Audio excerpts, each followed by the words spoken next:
Have you ever felt like something was quietly shaping your thoughts, even when you're completely alone? Do you sometimes catch yourself making decisions that don't feel entirely your own? What if I told you that right now, in this very moment, invisible forces are watching your every mental move, not in some paranoid conspiracy way, but in a way that's far more intimate and powerful than you realize? There's something observing every choice you make, every thought you think, and every emotion you feel. And the most surprising part? It's not coming from outside of you. You know that feeling when you walk into a room and sense someone's been talking about you? Or when you're scrolling through your phone and suddenly feel this strange heaviness, like you're being judged by invisible eyes. You're not imagining it, and you're definitely not alone in feeling this way. Most of us carry this subtle background anxiety, this sense that we're constantly being evaluated, measured, found lacking. We adjust our posture when we think someone might be looking. We craft our social media posts like we're on trial. We even edit our private thoughts as if someone else is listening in. This isn't about paranoia or social anxiety, though those feelings are completely valid. This runs deeper. It's about recognizing that there's a part of your consciousness that never stops watching, never stops judging, never stops keeping score. And here's what's both unsettling and liberating. This observer isn't your enemy trying to harm you from the outside. It's actually a part of you that's been running in the background your entire life, and most people never even realize it's there. Think of your mind like a house with many rooms. In most of these rooms, you're living your life, feeling emotions, making decisions, having experiences. But there's one room you rarely visit, where someone sits quietly in a chair, taking notes on everything you do. This is your inner observer, your witness consciousness. It's the part of you that watches your thoughts without being your thoughts. It notices your emotions without drowning in them.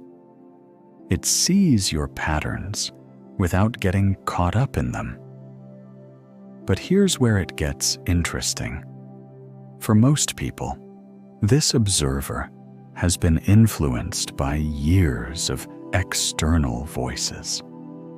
Your parents' expectations, society's standards, social media's comparisons.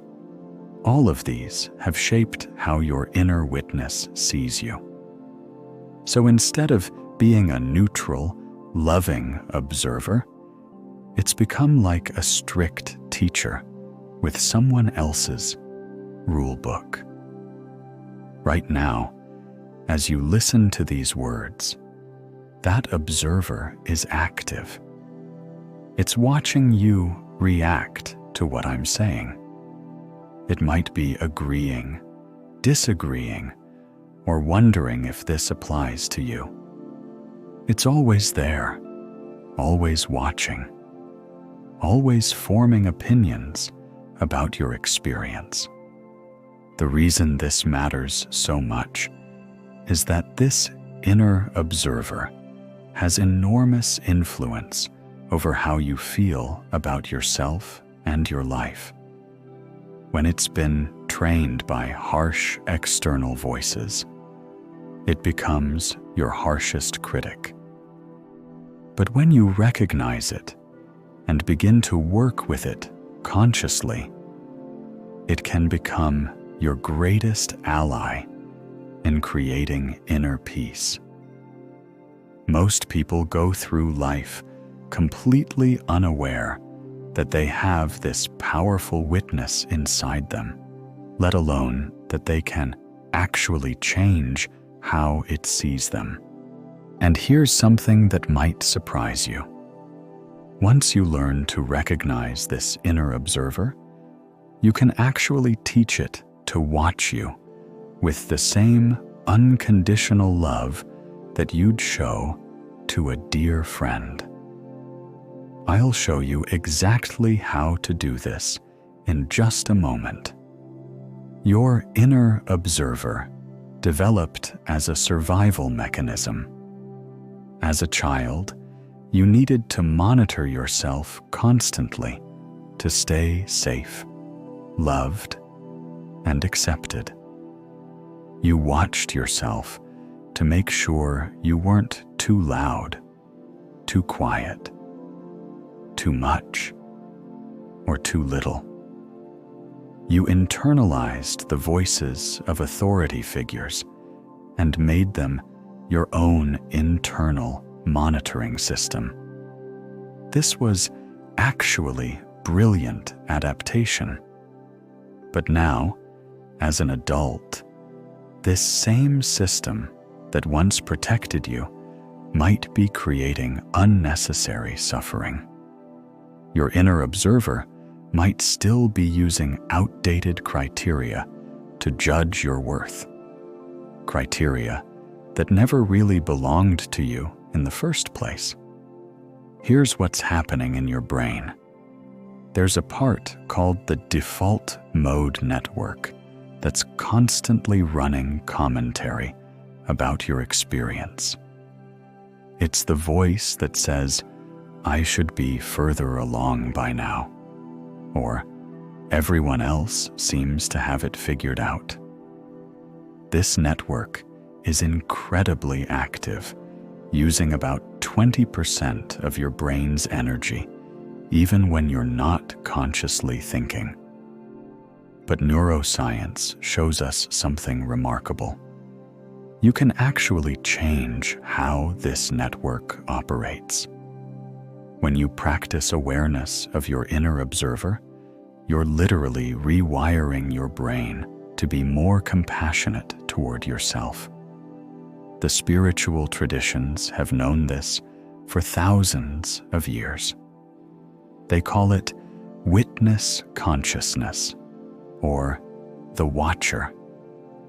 It's the part of you that remains constant while everything else changes.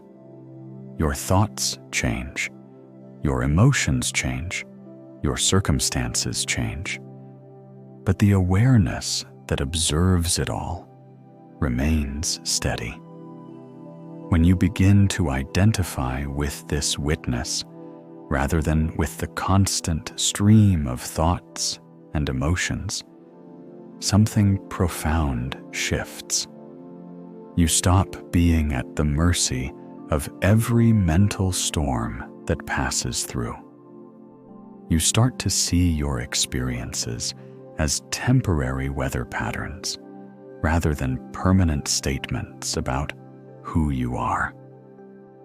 The observer that's been watching you with criticism can learn to watch you with curiosity instead. The part of you that's been keeping score can learn to simply witness without judgment. This isn't about positive thinking or affirmations. It's about fundamentally changing your relationship with your own inner experience. Here's a simple practice you can start today. I call it meeting your observer. Right now, take a moment to notice that you're having thoughts. Don't try to change them or judge them. just notice that thinking is happening. Now ask yourself, who is noticing these thoughts? There's a part of you that can step back and observe your own thinking process. That's your inner observer. For the next week, try this. 3 times a day, pause and silently say, "I notice I'm having the thought that," and complete the sentence with whatever you're thinking. For example, "I notice I'm having the thought that I'm behind on everything today." Or, "I notice I'm having the thought that I'm not good enough." This simple phrase creates space between you and your thoughts. It reminds your inner observer that thoughts are just mental events, not absolute truths about reality. Next, try speaking to your inner observer like you would to a good friend. Instead of letting it berate you, you can actually guide it toward kindness. When you catch it being critical, gently redirect it. What would I notice about myself if I were looking through the eyes of love? Here's the key. Don't try to eliminate the observer or make it go away.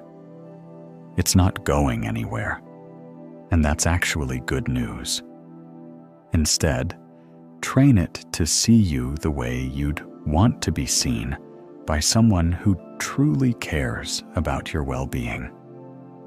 Practice noticing when your inner observer is active, when you're self-conscious, when you're judging your performance, when you're comparing yourself to others. These are all moments when your witness consciousness is engaged, and these are opportunities to guide it toward greater compassion. This work takes time, and that's perfectly okay. You've spent years with an inner observer that learned to watch you through other people's eyes. Retraining it to see you through eyes of understanding and acceptance is a gentle process, not a quick fix. Some days, your inner observer will slip back into old patterns of criticism or comparison. This doesn't mean you're doing anything wrong. It means you're human, and change happens gradually. The beautiful thing is that every time you notice your observer being harsh and redirect it toward kindness, you're literally building new neural pathways. You're not trying to become perfect or eliminate all self-awareness. You're simply teaching the part of you that's always watching to watch with love instead of judgment. And that shift from criticism to compassion, from judgment to curiosity, can transform your entire inner experience. The next time you feel that sense of being watched or judged, remember, the most important observer in your life is the one inside your own consciousness. And you have more influence over how it sees you than you might think. If this perspective on inner awareness resonated with you, I'd love to continue this conversation. There's so much more to explore about consciousness, self-compassion, and the beautiful complexity of your inner world.